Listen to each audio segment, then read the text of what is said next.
we were dancing to this incredibly beautiful music in this old building with the lights outside. And we finished moving. And I went to the window and I was just sobbing and sobbing and sobbing. I was just crying.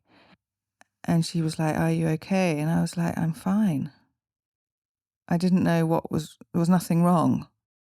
But there was something, I think I just touched in on something that I grew to know more later, which was this very transformative, expansive space that you can sometimes connect with through your art. Hello, my name is Hélène Pérez and you're listening to Are You an Artist? Today's episode is with Charlotte Darbyshire, who speaks about dance creation, reset, but also a desire, learning to play the drums. When we did the recording, Charlotte told me she felt very detached from her creative practice and it might not be the best time for this interview. She still allowed me to publish the episode, which I find extremely beautiful because Charlotte shares the doubts. On the technical side of things, my voice sounds a bit different as my microphone was not recording. Woohoo! So I used the backup of my phone. Enough talking, enjoy this super interesting conversation. Okay. Hello, Charlotte. Hi. I'm going to start by reading out a letter I've written to you. It's like a love letter I write for my guests. Ooh. Because I love them. Dear Charlotte, I haven't seen you in ages and I have missed you. As I wanted to interview my friends and people I admire, I knew you had to be one of them. It might be slightly cheesy to say that you changed my life, but you did. When we lived together after my dance training during happy COVID time, I was lucky to witness your work for Candoco Dance Company, be inspired by your creations and the book you read, or discover the good dance teachers and artists to follow thanks to your recommendations. I admire your work, but also your kindness, generosity, and sense of humor. So I'm very happy to spend this hour with you, and this podcast is just an excuse, basically. And the first question I ask my guests is, are you an artist? Well, before I'm just going to dodge the question for a minute to say thank you. I'm blushing a bit. That was a very sweet letter. Thank you. Am I an artist? Yes, I am. Yes, I definitely feel like an artist, although I have to say that since COVID, I've found it increasingly difficult to feel as if I'm engaged in artistic practice or inquiry. Because there's been a level of sort of stress and I've been in a more heady place. I've been in a perpetual problem-solving place. And at first that can feel quite creative. But actually, if you keep having to do it and keep doing it and keep doing it and keep doing it, it becomes kind of chronic. Mm. And then when I do occasionally drop into a more expansive space through moving, then I recognize that actually that problem-solving place is actually not an artistic space for me. It's an adrenalized, cerebral place.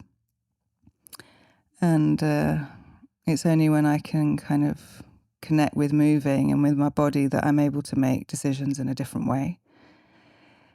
So that's what I've been practicing in the last 6 years in my role at Candoco.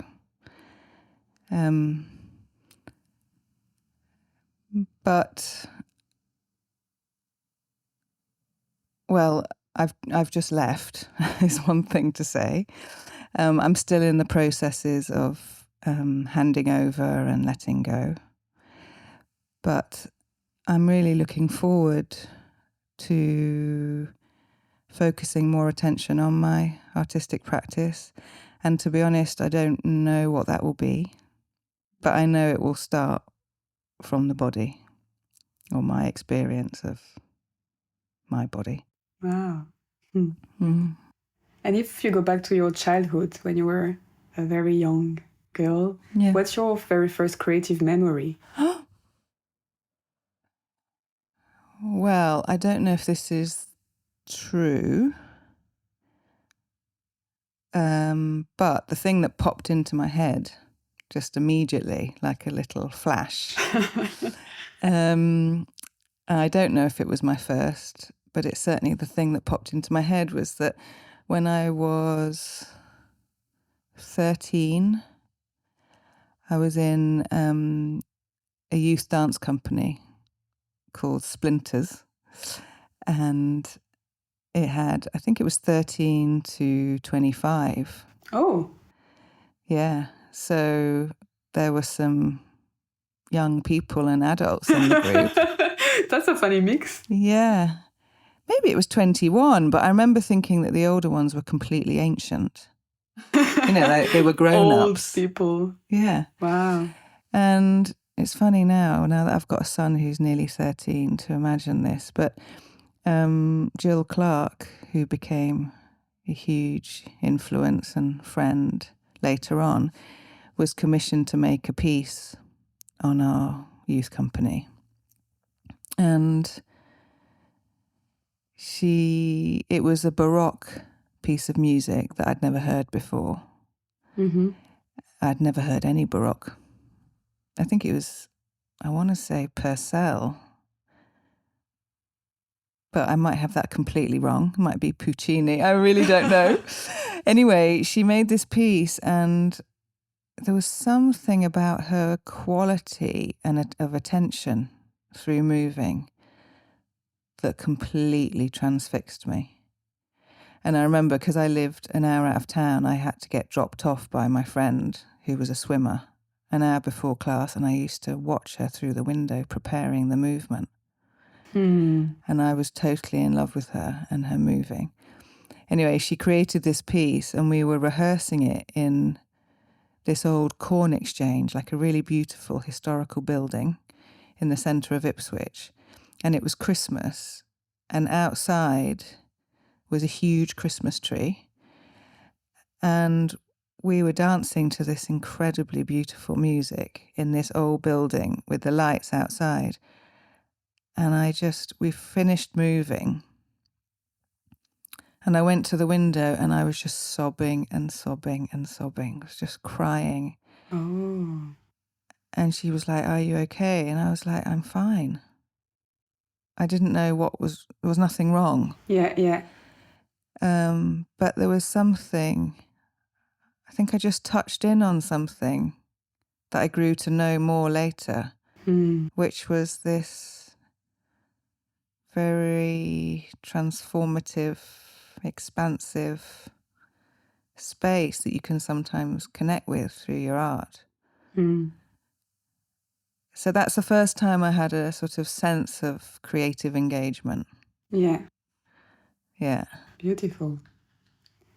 And do you feel like when you were younger, you were able to explore your own creativity growing up at school with your family, or?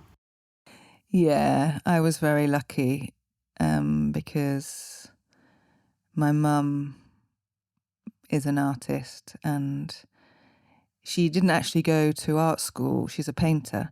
She didn't actually go to art school until I went to dance school. So we were both at university at the same time. I can't remember that. Yeah, the same 3 years. She was at Norwich Art School when I was at Northern School of Contemporary Dance in Leeds. Yeah. So we had we were writing essays at the same time. We were talking about our work. So we had that was a really lovely parallel. Yes. But even before that, once she and my dad split up, she began to engage in her own creative practice. And I just felt really, like if I had an essay question at school I know what it was. It's because my uncle, who's an incredible artist, moved next door. And another artist friend that she met at college at Norwich Art School also moved next door. They both had flats next door. And so we used to eat together. Oh, wow. So I was surrounded. Every evening meal would be some kind of artistic or philosophical conversation. I mean, it was the most stimulating and formative experience. So that combined with my dancing, I was really lucky. I had a lot of access to different kinds of thinking, different kinds of practices, and different kinds of artists. They were an eccentric bunch that my mum that my mum attracted and my uncle attracted, and I loved it. Yeah. And did you always want to dance? Yeah, I did. Yeah.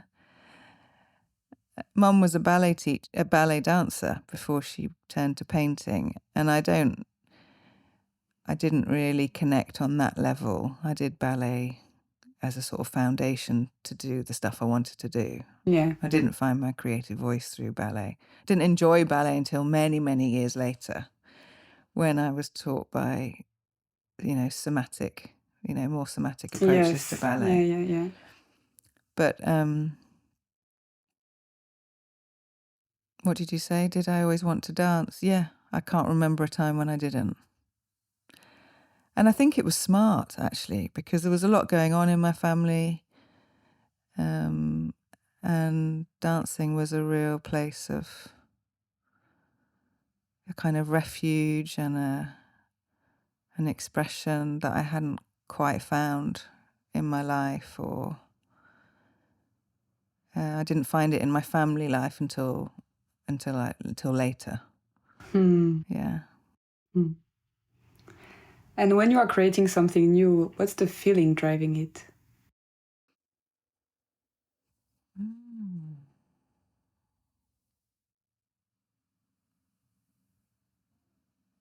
Gosh. I'm trying to think, because I've been in a very pressureful and sort of responsible role. I'm trying to think, what was the last thing that I created that was new? I mean, yesterday I was doing a movement practice, and I practice authentic movement. And in that moment, in that practice, you start anew every single time you enter into the moving circle.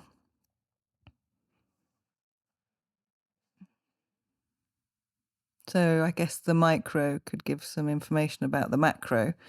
In that moment, I can feel that there's a listening in and a feeling that my mind is not just sitting on top, not just in my head.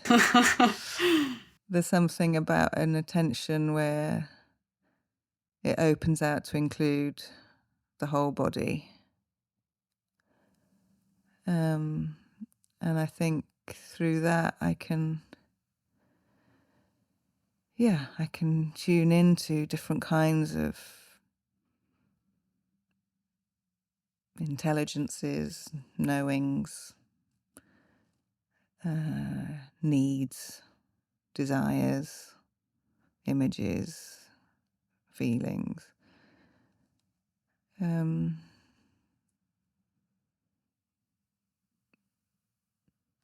Drives. Yeah. But yeah, it's a long time since I've made a piece of work, artistic work. Actually, that's not true. I was in Sweden last week. The lie. Well, it's because I was the lead artist, but it was a piece of research with dancers and musicians, disabled and non-disabled dancers and musicians. So I wasn't making a work, but I was, leading the 6-day research. So some of that feels a bit different, because some of that was about creating the conditions for a big group of artists from very different experiences and art forms. Yeah, creating the conditions for them to be able to connect with their own artistic desire and where that meets the others in the group. So it felt like a different kind of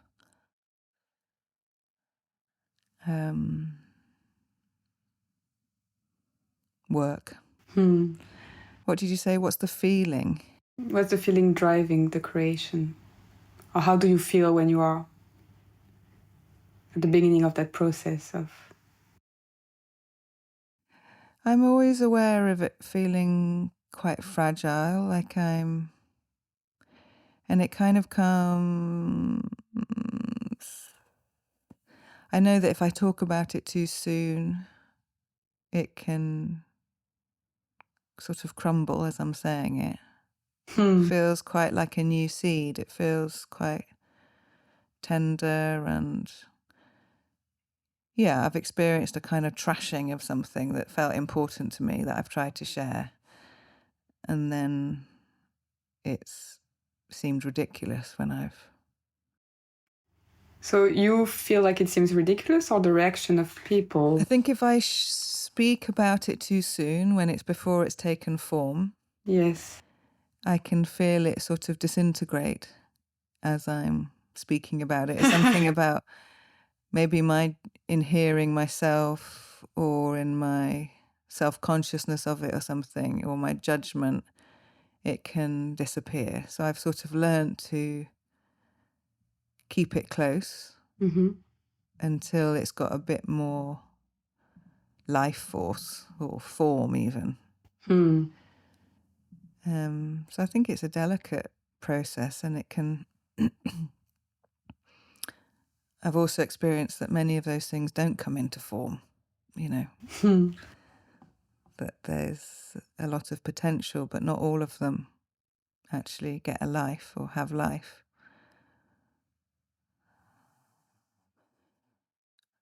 It goes back to your first question. It's like, am I an artist?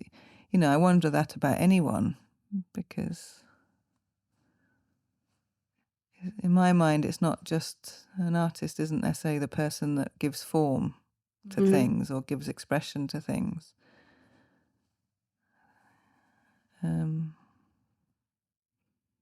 are many artists that don't do that, but are still undeniably artists.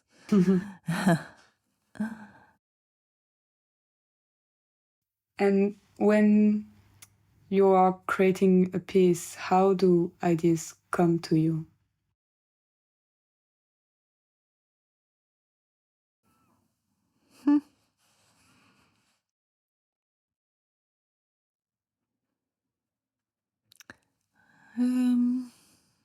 It's lovely to think about these things, but they do feel a bit far off. I'm thinking, can we do this interview again in 6 months? We can. And then we can... This is the part 1, and we have the part 2. Because actually they're interesting. It's interesting to think about that, and I will as I try to follow my appetite over these next few months, because I haven't had time. Working full time through a pandemic has been so draining and so immense that I'm only now giving attention to these things. So it's timely. And yeah, I feel like I've got to start at the beginning again. Do you feel like that? Yeah. Yeah, I do. And how does it feel? Like scary or also exciting? Bit of both. Because I really do feel I've got to start again, and I know that that's a delicate place, and it probably will, I'll be in a place of not knowing for a long time. But I'm also welcome that if I can hold my nerve, because I've had to be in a place of knowing, in the role of artistic director, you have to be able to communicate your ideas with confidence and clarity so that the team get behind you. And I've not always been able to do that, because in an artistic process, there's not always confidence and clarity. Well, not for me anyway. Not for me either. And And actually, I think those organizations are set up in a way that they don't necessarily want, excuse me, they don't necessarily want, the conditions aren't there to support the artistic director to be an artistic process, Yeah.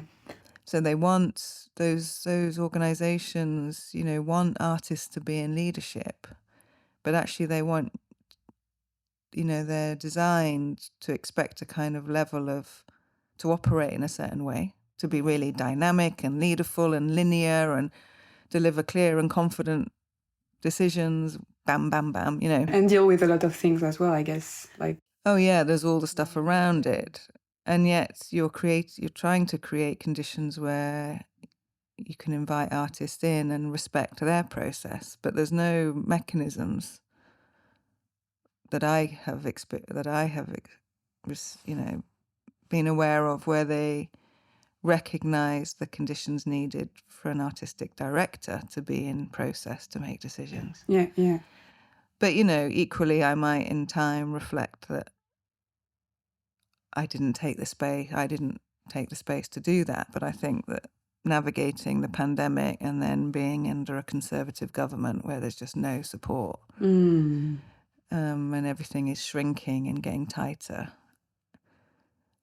Yeah, it's a very, very challenging environment to work artistically within. So yeah, I feel like I've got to create my own conditions now. And I don't know what that will look like. But I do know that it requires a lot more space around it than I've had access to in the last 6 years in that role. Space and time and yeah. And speaking about time, do you remember in the creations that you've done before, what was your favorite part of the creative process? Was that the very beginning, when you just start, or when you're in the middle of it, or when it's actually finished and you can look at it?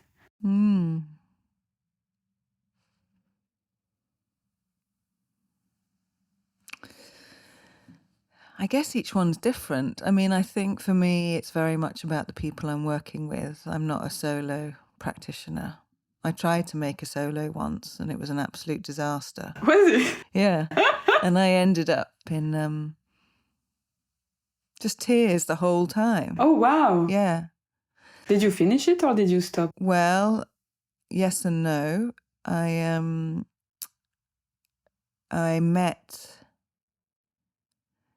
was creating material for myself. I couldn't find a way. It was almost impossible for me to be in the studio anyway on my own. And then I found it really kind of traumatic. Then I met a disabled dancer whose natural kind of physicality was kind of completely echoed what I was trying to do. It's like the physical expression she had naturally was what you were looking for. Was what I was looking for or trying to express. And so I asked to work with her and she was delighted. And so I began to choreograph with her, on her, through her. And so it became a film, a very simple 3-minute film for her. So that was my solo. So mostly my work comes from falling in love with somebody else and a kind of artistic response. The work we make is somewhere between me and them, what I want to say, something that I see in them, something they see, it's something that we create together. So it's that collaborative process where you are learning more about yourself through the relationship that I find the most. But yeah, the first phase is like a sort of falling in love. And then there's, which I love, And then there's the push-pull of the collaborative process, which I also love.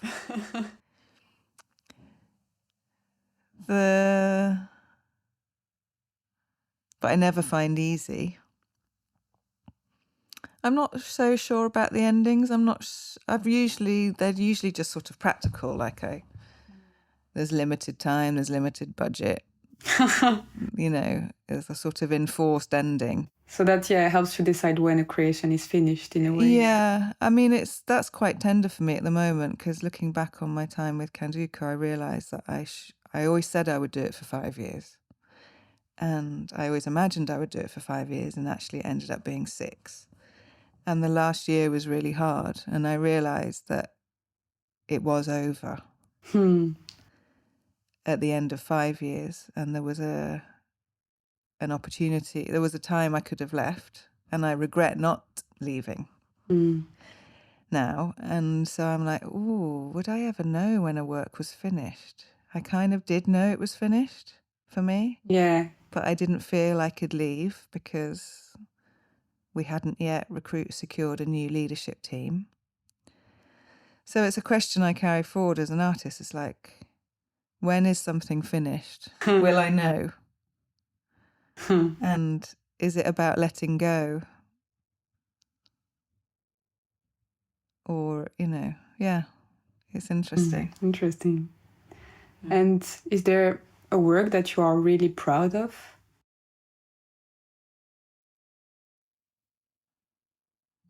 It's a nice question, because I'm not in a very confident place, because I'm still recovering from, I'm kind of in a place of grieving, actually, having left Candoco, because it's been so central to my life, not just in that role, but for 32 years. Of course, because you were dancing there.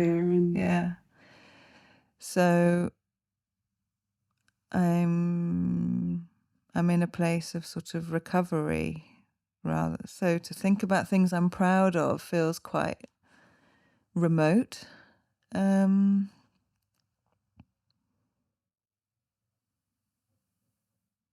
also, the world has changed so much in the last 3 years politically, that some of the work that I was most proud of, I'm not sure would stand up in this political climate. Oh. So I made a film with 2 very, very dear disabled friends of mine. And again, they commissioned me, but again, it was a sort of portraiture of them, but my voice was in there, and it was this sort of, it came out of all 3 of our experiences, but also my knowing and love of them. And I was very proud of it, and it won some awards at some film festivals. But I'm really aware now of the politic of,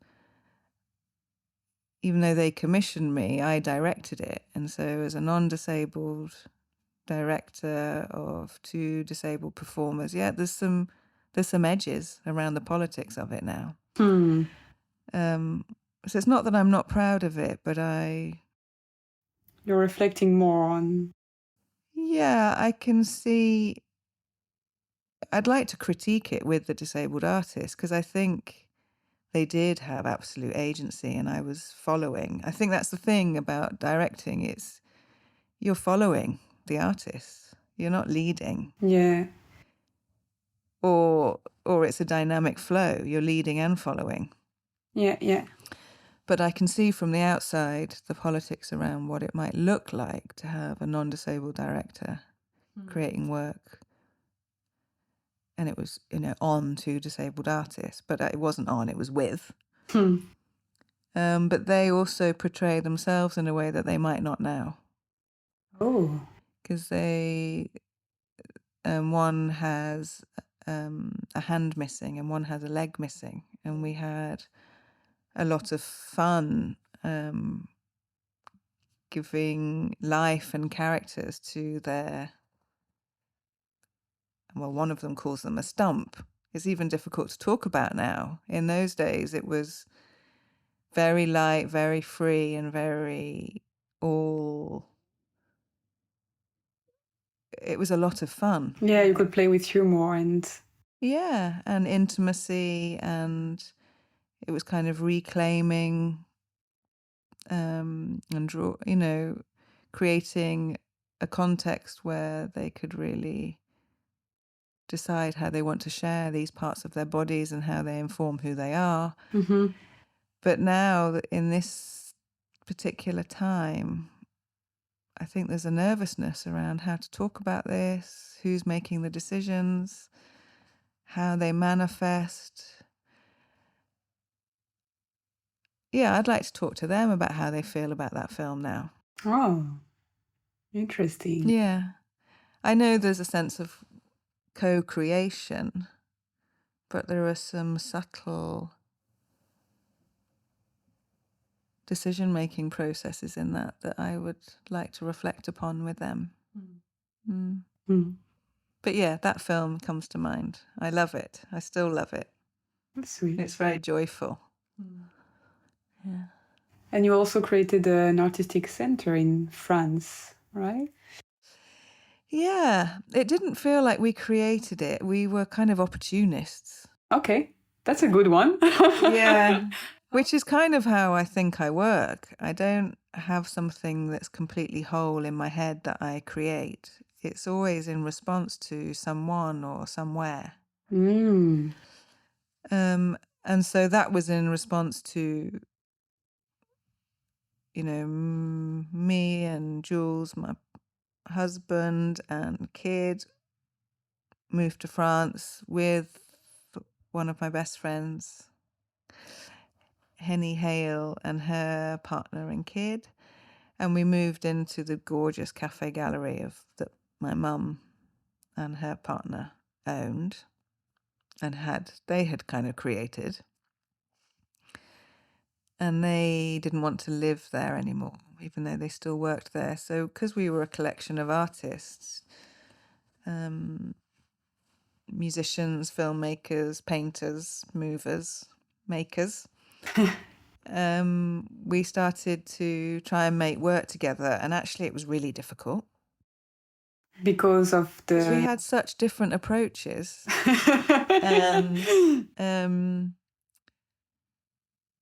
it felt a little bit contrived to sort of like, oh, what should we do together? And actually very quickly we learned that it was much better and much more generative and supportive if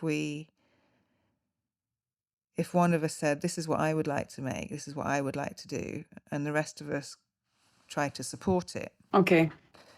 And once we found that way of working, we made so much. So I made this film that I've just talked about with these two friends of mine, and Tony Wadham, who's a filmmaker, shot it and edited it with me. Heny made a lot of work that we all supported in different ways. When Tony made films, I always did all the sort of scenography and Jules performed every month his own work, and sometimes he invited other artists, and Tony filmed them all and documented it into a really beautiful thing. And Heny and I used to take all the, do all the blinking tickets and make the apple crumble and feed the artists and house the artists. And a lot of soup, if I remember. Made soup for like 15 every day. And then we'd also choose one of the songs and then create a duet for it in the morning and perform it that evening. Oh. And every month I'd say, I don't want to do it, Hen. I feel rubbish. I can't do it. And she was like, shut up. And we just did it anyway. We literally made it that morning, performed it that evening. And we did that every month. And I'm so glad that we did, because it was really great. So yeah, we found a way to support one another to make the work that we wanted to make. But it wasn't this sort of starting from zero co-creation. It was more like a continuation. Yeah, exactly. Mm. And what type of artwork interests you? Oh, I think it's not so much the medium. I think it could take any form. Sometimes it's painting. You mean to make or to appreciate? To appreciate. Yeah. I think it could take any form. I think the last time I went to a gallery was in Sweden last weekend. I went to the National Gallery. And actually I was really drawn to a couple of video works. One had a moving body and the other didn't, was a moving landscape. So I don't think the form matters. Like it could be a piece of music, it could be something written, it could be choreographic, it could be... I guess if I had time, there's probably something in common. There's probably some common essence. Well, you can reflect, and episode 2 we can... Yeah, exactly. Because there probably is something that each artwork shares that speaks to me. Some theme but I'm not sure what that is right now. And is there some artwork that you really don't like?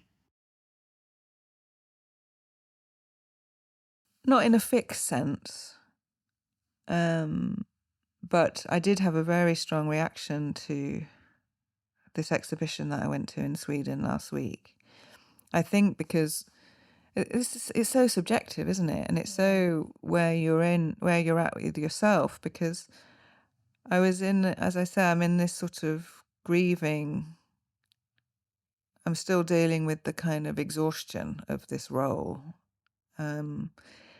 And when we went to Sweden, we were working in a theatre space with no natural light, and we were working from 9 till 4 every day, which is when it's light.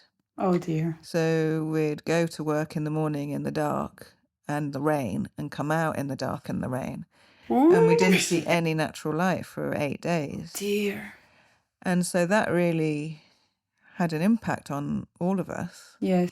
And when I went to the art gallery, I began to see, or fancy that I saw, some really dark and disturbing images. And then I began to think, oh, fuck, this is what Swedish people have to deal with. Oh, wow. I'm only here for 8 days. That's so intense. And there were some images and some paintings that I couldn't look at. And then each room got darker and darker and darker. And I was like, I don't want to be here. So obviously that's all about me. That is so funny. Yeah. It was some of the modern, it was a kind of exhibition of Swedish art over the last 100 years. Yes. And obviously there were kind of trends. So the earlier work wasn't so like that. You know, the work from the 50s and 60s didn't feel so dark. But as it got more to the current day, and of course it might be, I think things are tough, are hard right now. We are experiencing hard. Yeah, the word is a bit... Yeah, tough. The world is in crisis. Yeah. And so even some of the kind of more, what might appear kind of bright, I don't know, even the very kind of the modern stuff, I don't have language for it, I'm afraid, appeared really dark in its commentary and in its perspective. But I might just have to own that as my own. So no, there's no art form that I really hate. I don't have a particular close relationship to poetry. I'd like to. Oh, okay. But I don't find it very accessible. But no, there's nothing that I could say that I don't like.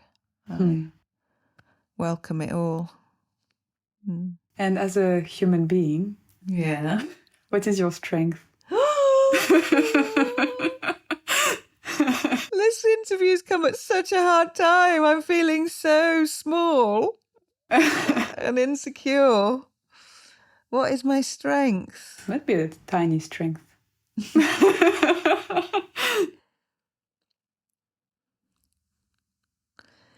Well, I'm in a more difficult place now because I thought my strength was my ability to tune in and connect on some level with other human beings. I thought my strength was something around perception, empathy, seeing, feeling. And a lot of my kind of life force comes from that, from others, and my trust in my ability to feel another in a moment, or to know another in a moment. But there's a process that I'm in at the moment where that's being questioned, where I'm questioning my own. I'm questioning that because, certainly at work,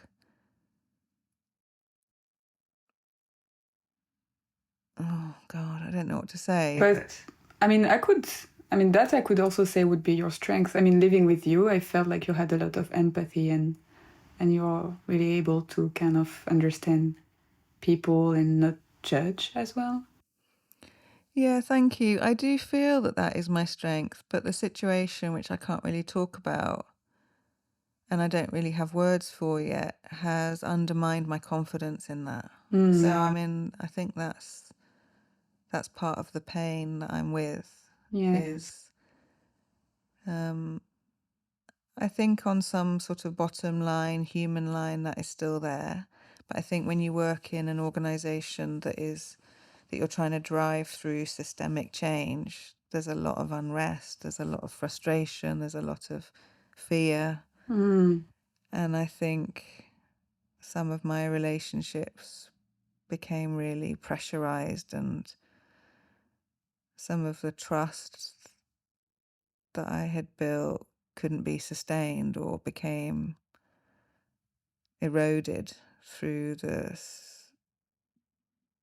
very challenging process of change that we were in. So yeah, I'm not sure now. So it's hard. Yeah, this question can be a bit intense, but you can also take it lightly. Because one is like, is there anything you would like to be better at? It can be also like, I don't know, singing or... I'd like to be better at a load of things. I'd like to be better at cooking. Oh! I'd like to be better at French. I can help you with that. Yeah.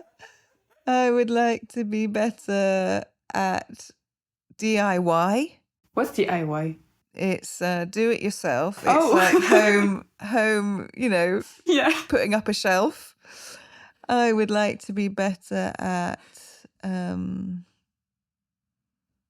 I would like to be more self-possessed. Okay. I'd like to have more kind of confident. I'd like to be less reliant on others to feel okay. I would like to be fitter. Okay. I feel like we're just going to keep going. I'm going to keep going. I'm going to keep going. I'd like to be a better mum. Okay. Yeah, I could keep going. Okay. And do you have any irrational fear? Yes. Lots. Another list. I don't have some things like spiders or anything like that. I don't have those sorts of irrational fears. No, I would call you, I remember. Oh, yes. Spider in my room. Yeah, that's right.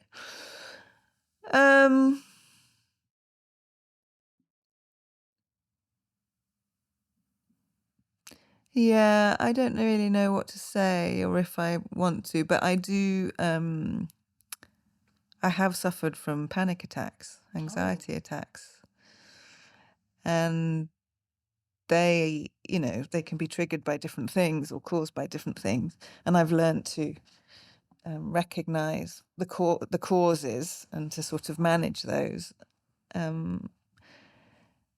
But they're experiences of heightened irrational fear. Mm-hmm. So, yeah, I certainly know what that feels like. Yeah. And is there anyone who inspires you very much? Or Oh my God. you can also give a list if you want. There's loads of people. You do, Eileen. Oh, do I? Yeah. Yeah, your very sort of clear, direct way of going for what you want. Your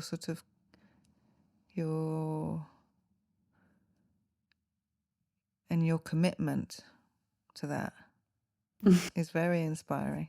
Oh, wow. Thank you. Yeah. Yeah, I think it's actually incredible the way that you shape your life very clearly around your artistic your artistic ambition. Yeah, I mean, I'm inspired by millions of people. And you know quite a lot of inspiring people as well. I do. I met so many people through you in a way. Yeah, I do. Yeah, I've been very, very lucky to meet incredible artists. I mean, I'm kind of, in a way, ready to leave London, but at the same time, being in London, I've had, the opportunity to meet and to share practice with so many incredible people. Through independent dance, through teaching at Laban and the place, through Candoco, but also through my studies with Linda Hartley. Oh, yes. And actually, it's not even about, yesterday I was in a peer practice group, and there's a lot of middle-aged women like me in that group that I don't know, and I don't know much about. But the more that I practice with them, the more I'm like in awe. So yeah, I'm fortunate in that I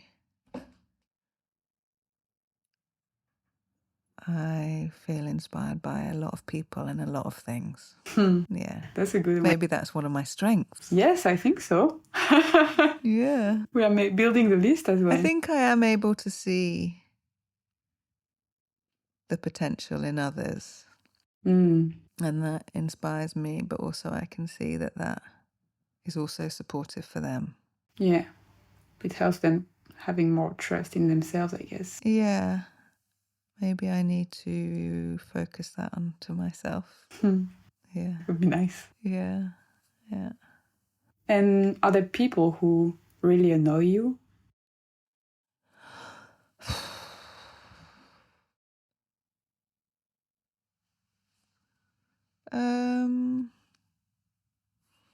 No, not one person. There are aspects of many, many people, including myself, that really annoy me, but it's not one person or one thing. Apart from Trump.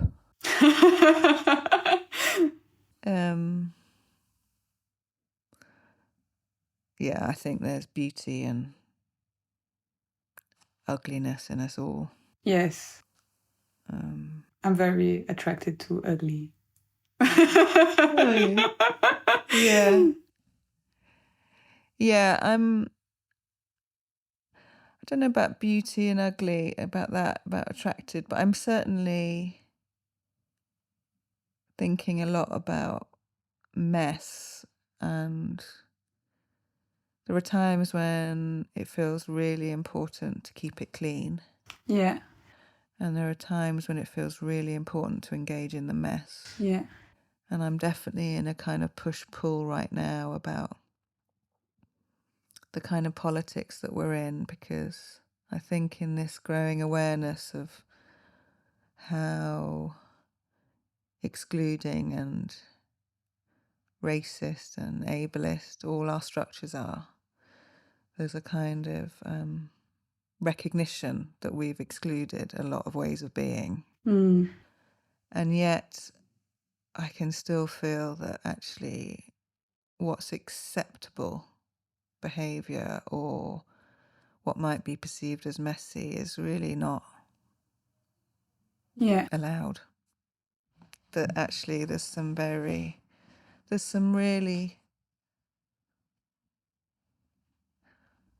continues to be incredibly excluding systems, certainly in this country and culturally.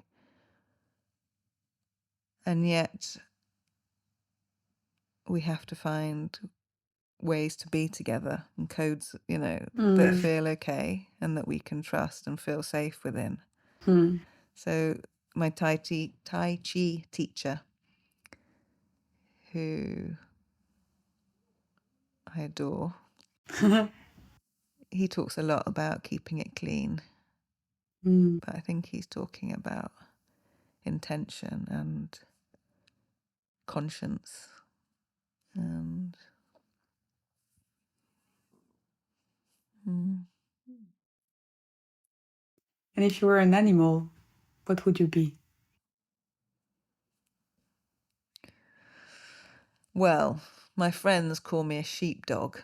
You don't seem very happy about that. Well, I think it can be wonderful,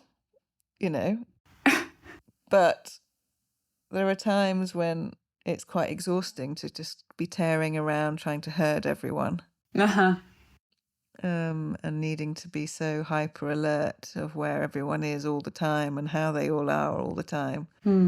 So it can be quite exhausting. I'd love to be an octopus, but I'm not. But I would love to be. Maybe that's the future. Yeah. Yeah. And do you have a favorite color?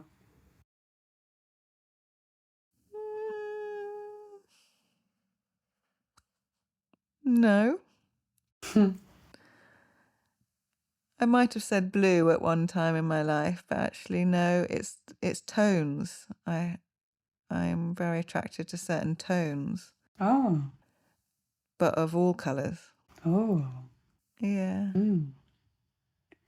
And what makes you happy? Colours.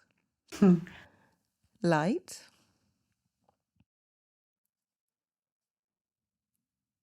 Moving. Space.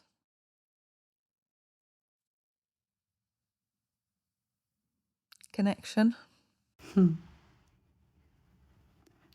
And do you feel like you know yourself very well now?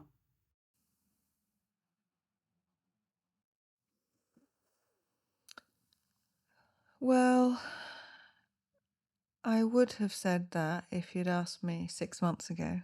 Okay. Because I turned 50 this year and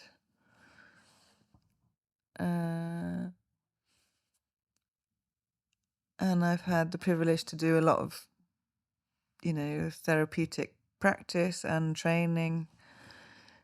So I think I've done a lot of work and I have a growing awareness of myself. But I think the strain that I've been navigating at work has shown different dimensions, shown me different colours, different dimensions, and as I said earlier, my confidence in something that I did know or trust has been undermined. So I'm in a process now of questioning what I know. And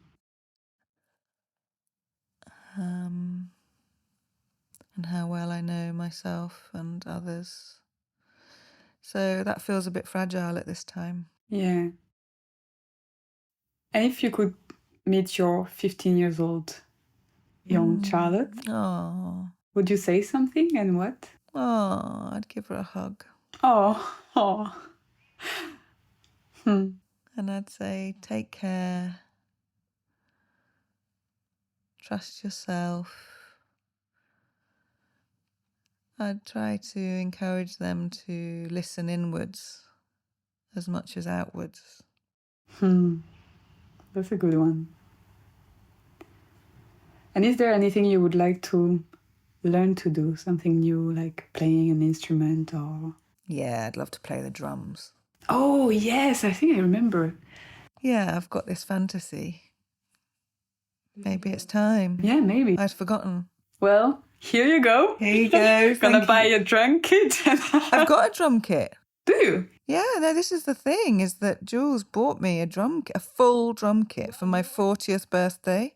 Wow. And now I'm 50 and I still haven't learnt to play. Oh, wow. But I love it.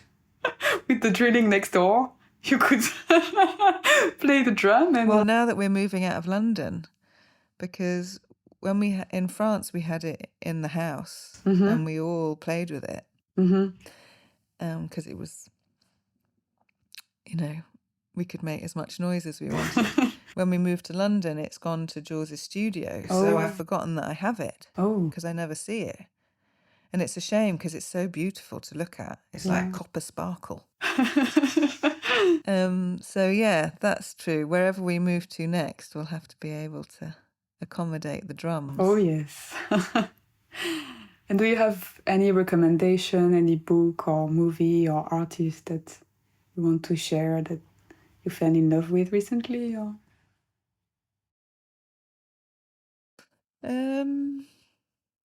Well,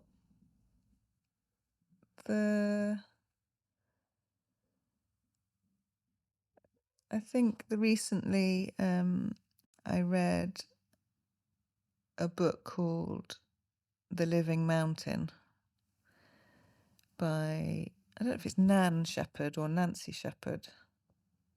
Might be Nan. And I heard about this book through reading Robert Macfarlane's writing. And now, as a result of that, I'm now reading Arctic Dreams by Lopez.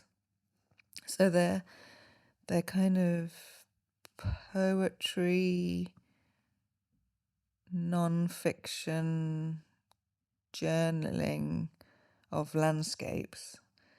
But they are like, these people know these landscapes, these writers know these landscapes like we might know the body. Oh, so... And they write, well, they're somatic writings.